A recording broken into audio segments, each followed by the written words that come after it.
Hello प्यारे साथियों, कैसे हैं आप सब। उम्मीद है आप सब मस्त होंगे, जबरदस्त होंगे, एकदम बढ़िया होंगे। मैं रवि आप सभी का एक बार फिर से स्वागत करता हूं अपने चैनल पर।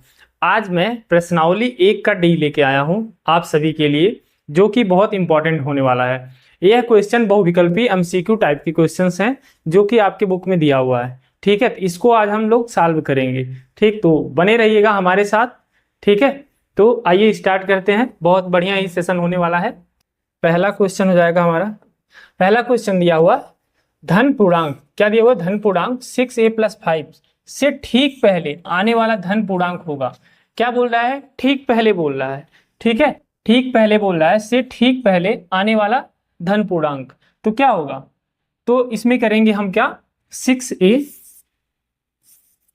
पहले बोला है तो 5 दिया है, 5 दिया है, ठीक पहले बोला है तो -1 कर देंगे। तो कितना हो जाएगा, 6a+4 आ जाएगा। ठीक है, 6a+4 आ जाएगा। तो करेक्ट ऑप्शन क्या हो जाएगा हमारा, ऑप्शन नंबर बी हो जाएगा। ठीक पहले बोला है, अगर बाद का बोलता तो क्या करते, +1 कर देते। अगर बाद का बोलता तो हम +1 कर देते, लेकिन ठीक पहले बोला है यानी कि -1 कर देंगे। ठीक है, आपने अभी हमारे चैनल को सब्सक्राइब नहीं किया है तो सब्सक्राइब कर लीजिए और बाकी दोस्तों को वीडियो हमारा शेयर कर दीजिएगा। ठीक है, तो ये पूरा सेशन जो है पूरे मतलब सिलेबस कंप्लीट कराया जाएगा इस पे, और बहुत बढ़िया तरीके से कराया जाएगा। ठीक है, आइए अगला क्वेश्चन है, अपरिमेय संख्या है। कौन सा है, अपरिमेय संख्या की बात कर रहा है। यह क्या है आपका, पाई है। ठीक है, 22/7 पाई 0.69 5/√16 कितना दिया है, 5/√16 ही है। ठीक है, तो हमारा अपरिमेय संख्या क्या हो जाएगा, हम जानते हैं कि पाई हमारा जो है अपरिमेय संख्या होता है। पाई का मान 22/7 होता है, लेकिन ये क्या होता है, परिमेय संख्या होता है, यह पूर्णांक होता है। ठीक है, ये दोनों क्या होते हैं, पूर्णांक संख्या होती है। और यह भी क्या है, परिमेय संख्या है। यह क्या हो जाएगा, यह 5/16। तो अंडर रूट में कितना हो जाएगा, 4 × 4 हो जाएगा, यानी कि बाहर क्या आ जाएगा हमारा, 5/4 हो जाएगा। ये भी क्या हो जाएगा, हमारा परिमेय संख्या हो जाएगा। p/q के फॉर्म में हमारा मिल रहा है, p/q के फॉर्म में। दोनों क्या होते हैं, पूर्णांक होते हैं। क्या होते हैं, पूर्णांक संख्या होती है। ठीक है, तो ये किस हो जाएगा हमारा, करेक्ट ऑप्शन क्या हो जाएगा, ऑप्शन नंबर दूसरा। नेक्स्ट है, नेक्स्ट क्या कर रहा है, 4√3 है। क्या है, 4√3 कौन सी संख्या है, पूर्णांक है, परिमेय संख्या है, अपरिमेय है, इनमें से कोई नहीं। तो क्या हो जाएगा हमारा, अपरिमेय संख्या हो जाएगा।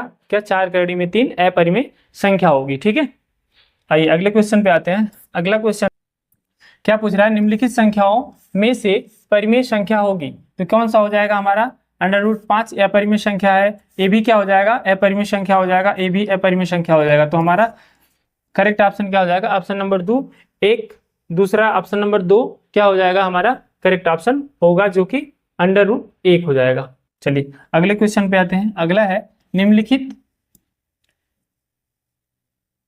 निम्नलिखित में परिमेय संख्या है 2.732416 √7 0.09। तो क्या हो जाएगा हमारा, करेक्ट ऑप्शन हो जाएगा ऑप्शन नंबर तीसरा, 2.737373 रिपीटेड संख्या, ये हमारा क्या हो जाएगा, परिमेय संख्या के रूप में हो जाएगा। अगला है, 98 के अभाज्य गुणनखंड होंगे। 98 के अभाज्य गुणनखंड होंगे, कितना होगा, 2 × 7 × 7 है। 2 गुणे पहला है 2, ये हो जाएगा 2 × 7 × 7 कितना हो जाएगा, 2 × 7 = 14, 14 × 7 = 98, यानी कि यह नहीं होगा। यह कितना हो जाएगा, 2 × 7 × 7, तो 2 × 7 = 14, 14 14 × 7 = 98, यानी करेक्ट ऑप्शन हमारा क्या हो जाएगा, 2 × 7 का स्क्वायर, ये हमारा क्या हो जाएगा, करेक्ट ऑप्शन हो जाएगा। अगला क्वेश्चन हो जाएगा, अगला क्वेश्चन हो जाएगा, यहाँ पे देखिए क्या लिखा है, 726 275 का मैस है, मतलब HCF हमको निकालना है। क्या निकालना है, 726 और 275 का। तो सबसे पहले क्या लिखेंगे, इनका अभाज्य गुणनखंड निकालेंगे, 726। ठीक है, इसको देखेंगे कितने से जा रहा है, कितने से हम काटते हैं। तो अभाज्य गुणनखंड करते हैं, 2 × 3 = 6, 1 बचा, 2 × 6 = 12, 2 × 3 = 6। ठीक है, अब इसके बाद 3 से 3 × 1 = 3, 3 × 2 = 6, 3 × 1 = 3। अब किससे जाएगा, आप देखेंगे किससे हमारी ये संख्या कटेगी। तो कौन सी संख्या से कटेगी, यह कटेगा 11 से, 11 ग्राम 121 होता है, ठीक है। फिर 11 से हमारा जो है पूर्ण रूप से कट जाएगा, 11 कम 11। अब दूसरा संख्या हमारा क्या है, 275। क्या है, 275।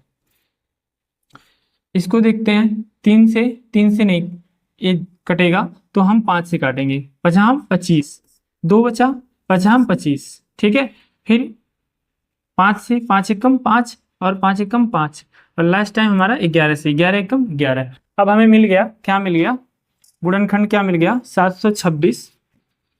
726 बराबर 2 गुणे 3 गुणे 11 गुणे 11, और दूसरे का मिल गया 275 का, 275 का मिल गया, क्या मिला, 5 गुणे 11। अब हमको क्या निकालना है, मैसेप है, HCF, यानी कि मैं महत्तम समापवर्तक, ठीक है।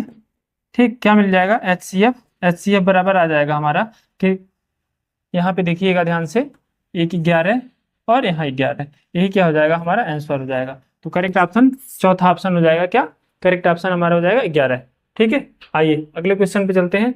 अगला क्वेश्चन हो जाएगा, अगला है n² - 1 8 से विभाज्य होती है तो n है, n क्या होगी, एक विषम संख्या होगी, क्या होगी, एक विषम संख्या होगी। 1 2 3 मान के हम इसको लगा लेंगे, ठीक है। अगले क्वेश्चन पे आते हैं। अगला दिया है, यदि 65 हम 117 का HCF 65 हम 117 के रूप में व्यक्त किया जाए तो m का मान क्या होगा। ऐसा क्वेश्चन हम आपको करा दिए हैं, पहले चैप्टर में ही कराए हैं। इस तरह के क्वेश्चन 2-3 क्वेश्चन हमने कराए थे। क्या लिखा है, 65 हम 117 के रूप में व्यक्त किया जाए, यदि 65 m और 117 का HCF, ठीक है। तो सबसे पहले क्या निकालेंगे, 65 का अभाज्य गुणनखंड निकाल लेंगे, ठीक है। कितना होगा, 2 से नहीं कटने वाला, 3 दूना 6, 3 से भी नहीं, 5 से, 5 एकम 5 और 5 तियां 15, फिर 13 एकम 13, ठीक है। 13 पचे 65 कट जाएगा। 117 को देखते हैं, ठीक है, एकदम बेसिक से कर रहे हैं सब लोग, देखिएगा, ठीक। 3 से कटेगा ये, 3 त्रिका 9,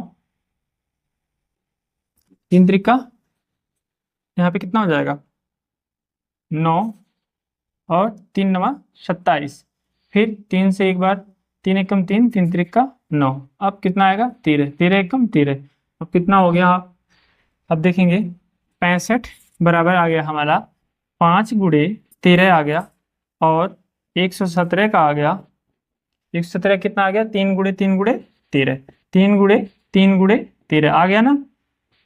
अब देखिए, अब हमारा HCF कितना मिल गया, HCF हमारा हो जाएगा 13, कितना आ गया, 13, HCF बराबर 13। अब सवाल में क्या दिया है, HCF, तो लिखेंगे HCF बराबर 65 m - 117 हो जाएगा। तो यहाँ पे आ गया 13 बराबर 65 m - 117। अब इसको पक्षांतर कर देंगे,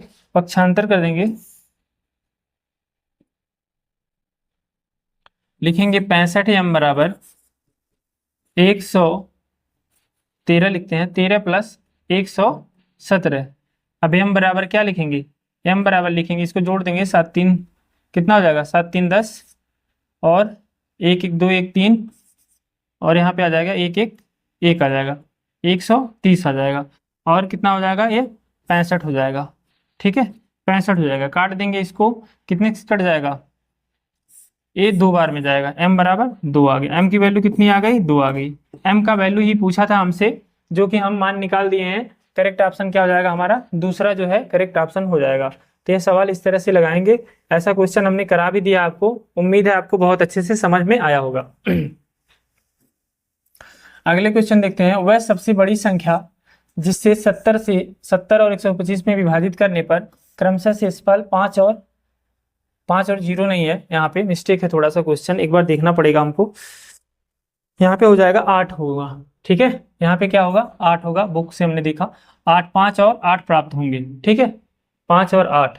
तो यहाँ पे क्या करेंगे हम, क्रम से दिया है 70 -5 कर देंगे तो बराबर 65 आ जाएगा, ठीक है, और 125 माइनस 8 कर देंगे तो कितना आ जाएगा, 117 आ जाएगा, ठीक है। विभाजित करने पर क्रमशः शेषफल 5 और 8 आएंगे। तो हम दोनों का क्या करेंगे, हम क्रम से प्राप्त होंगे वह सबसे बड़ी संख्या जिससे 70 और अब इनका क्या करेंगे, एलसीएम और एलसीएम निकालेंगे। ठीक है, इनको पहले अभाज्य गुणनखंड करते हैं। इसका हो जाएगा 65 बराबर 13 गुणे 5 हो जाएगा। इसका भी हमने निकाला है 117 का, कितना हो जाएगा 3 गुणे 13। ठीक है, एक बार देख लीजिए 117, ठीक है, 3 त्रिक का 9, 2 3 9 27, फिर 3 से 1 कम 13, फिर 13 से 13 1 कम 13, 117 का हो गया। इसी तरह आपका 65 का निकल जाएगा। तो वहाँ पे वह सबसे बड़ी संख्या पूछ रहा है, तो कितना हो जाएगा हमारा एचसीएफ हो जाएगा, कितना 13। ठीक है, 13 ऑप्शन में दिया नहीं है। ठीक, 13 ऑप्शन, तो इनमें से कोई ऑप्शन नहीं होगा, आंसर हमारा क्या होगा 13। ठीक है, इसमें से कोई ऑप्शन 13 होगा आपका। ठीक है, जो गलत टाइपिंग की वजह से हुआ है, तो हमारा करेक्ट ऑप्शन हो जाएगा 13 होगा, लेकिन इस ऑप्शन में दिया नहीं है। तो अगर इनमें से कोई नहीं दिया रहता है तो वो लगा सकते हैं, या फिर ऑप्शन दिया रहेगा। ठीक है, या फिर इनमें से कोई नहीं, लेकिन इसमें से जो है इनमें से कोई नहीं भी ऑप्शन है, तो यहाँ पे हम 13 जो हमारा करेक्ट ऑप्शन होगा, जो कि इसमें पूरा ऑप्शन गलत दिया हुआ है। चलिए, मिस्टेक टाइपिंग होगा, बुक में सही है। ठीक, यदि दो धनात्मक पूर्णांक ए बी एक्स क्यूब और वाई स्क्वायर और बी बराबर एक्स स्क्वायर वाई क्यूब के रूप में व्यक्त किया जाए, जहां एक्स वाई अभाज्य संख्या है, तो एचसीएफ ए बी है। हमें क्या ज्ञात करना है, एचसीएफ ए बी। तो सबसे पहले एचसीएफ निकालने से पहले, एलसीएम निकालने से पहले हम क्या करते हैं, अभाज्य गुणनखंड निकालते हैं। अभाज्य गुणनखंड जब निकालेंगे तो उसके बाद हम जो है एचसीएफ और एलसीएम निकालते हैं। तो सबसे पहले इनका दिया है क्या, ए बराबर दिया है, ए बराबर एक्स क्यूब और वाई स्क्वायर हो जाएगा। ठीक है, तो इनका क्या हो जाएगा, अभाज्य गुणनखंड हो जाएगा एक्स गुणे एक्स, इस तरह से लिख देंगे, गुणे वाई। ठीक है, इसी तरह इसका भी निकालेंगे, बी बराबर जो दिया है एक्स स्क्वायर वाई क्यूब। ठीक है, एक्स स्क्वायर वाई क्यूब, तो क्या हो जाएगा एक्स गुणे वाई। अगर एचसीएफ की बात करें, एचसीएफ जब निकालेंगे, एचसीएफ क्या निकालेंगे, एचसीएफ ए और बी, तो बराबर क्या हो जाएगा। अब ध्यान से यहाँ पे देखेंगे, ध्यान से देखिए, यहाँ पे x है, ठीक है, x यहाँ है और एक x यहाँ है, एक x यहाँ है, यानी कि हमारा क्या हो जाएगा, एक्स स्क्वायर हो जाएगा।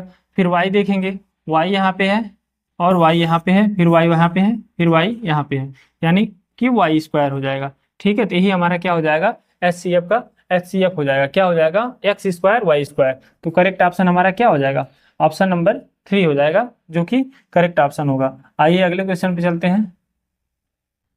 अगला क्वेश्चन है हमारा, यदि दो धनात्मक पूर्णांक पी क्यू बराबर ए बी दिया है, तो ए बी स्क्वायर तथा ए क्यू बी में के रूप में व्यक्त किया जा सकता है, जहां ए बी अभाज्य संख्याएं हैं, तो एलसीएम ज्ञात कीजिए। अभी हमने क्या किया है, एचसीएफ निकालना है इसके पहले जस्ट, अब वैसी संख्या का हमें एलसीएम ज्ञात करना है। क्या करना है, एलसीएम ज्ञात करना है। तो हमें दिया क्या है, एक पी दिया है ए बी स्क्वायर और हमें क्यू दिया है कितना, ए क्यू बी दिया है। अब इसको क्या करेंगे, ए गुणे बी कर लेंगे, इसको कर लेंगे ए गुणे बी कर लेंगे। ठीक है, अब क्या करेंगे, अब एलसीएम निकाल लेंगे। एलसीएम निकालेंगे तो इसमें जो मिलता है वो भी, जो नहीं मिलता है वो भी, हम पूरी संख्या को निकालते हैं। तो इसमें क्या है हमारा, ए यहाँ पे है, ए क्यूब हो जाएगा और बी यहाँ से हो जाएगा। तो एलसीएम पी क्यू बराबर हो जाएगा ए क्यूब और बी स्क्वायर। ठीक है, सबसे बड़ी घात वाली ले लेंगे, तो सबसे बड़ी घात हमारा ए क्यूब हो जाएगा और इसमें सबसे बड़ी घात क्या हो जाएगा, हमारा बी स्क्वायर हो जाएगा। तो हमारा A cube B square correct option हमारा तीसरा हो जाएगा। चलिए अगले क्वेश्चन पे आते हैं। अगला क्वेश्चन है, दो संख्याओं, ध्यान से देखिएगा, दो